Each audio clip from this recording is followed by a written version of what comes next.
ગૌ માતા આહવાન આપણે ગૌ માતા રાષ્ટ્ર માતા માટે કરીને ઘણી આપણે મહેનત કરી ચૂક્યા છીએ અને ઘણી મહેનત કરી છે અને ઘણા બલિદાનો પણ અપાઈ ગયા છે. પરંતુ આજે કદાચ જો બે શબ્દ કડવા લાગશે, તમને દુઃખ પણ લાગશે, પણ જે સત્ય છે ને એ જ વસ્તુ હું તમને કહીશ.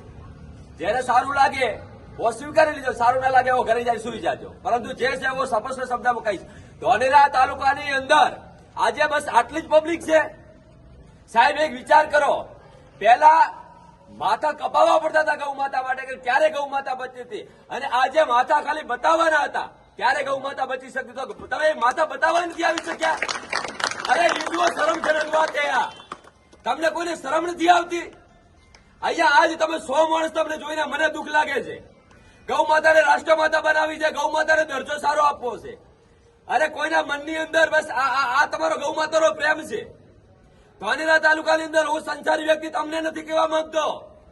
હું એક જ વસ્તુ કહેવા માંગુ, ધાનેરા તાલુકાની સાધુ સંતો અને ગૌ માતા પર સન્માન નથી. ક્યાં ગયા સાધુ સંતો?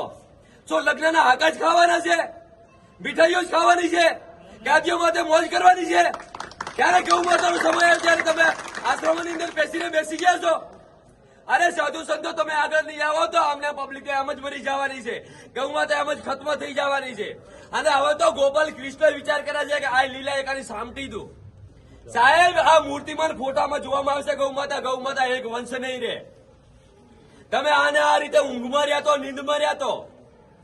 શું ગૌ માતા માટે તમે હિન્દુઓએ કર્યું? કોઈ વસ્તુ કરી નથી શક્યા. એક તમે સારી રીતે અવાજ નથી ઉપાડી શકતા, તમે સારી રીતે સંગઠિત ભેગા નથી થઈ શકતા, તો તમે શું કરી શકવાના ગૌ માતા માટે કરીને? આજે મારે ગૌશાળાને ટાઈમ પૂરો પાડી ગૌ માતાની પૂરી સેવા નિભાવી, આશ્રમમાં આવવાની સેવા નિભાવી, અને છતાંય અહીંયા મેં ટાઈમ આલ્યો છે.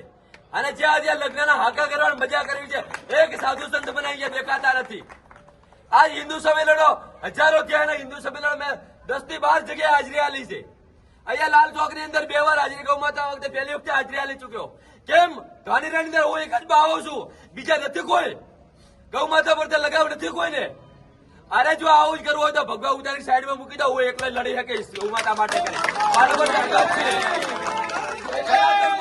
જીવું છું, સનાતન માટે જીવું છું, ગૌ માતા માટે જીવું છું, અને જીવું ત્યાં સુધી મારી અંદર તાકાત છે કે ગૌ માતાને હું બચાવી શકું એમ છું અહીંયા, અને સનાતનને બચાવી શકું. હો તાકાત લઈ અને પછી ભગવું પહેર્યું છે. તો શરમજનક વાત છે.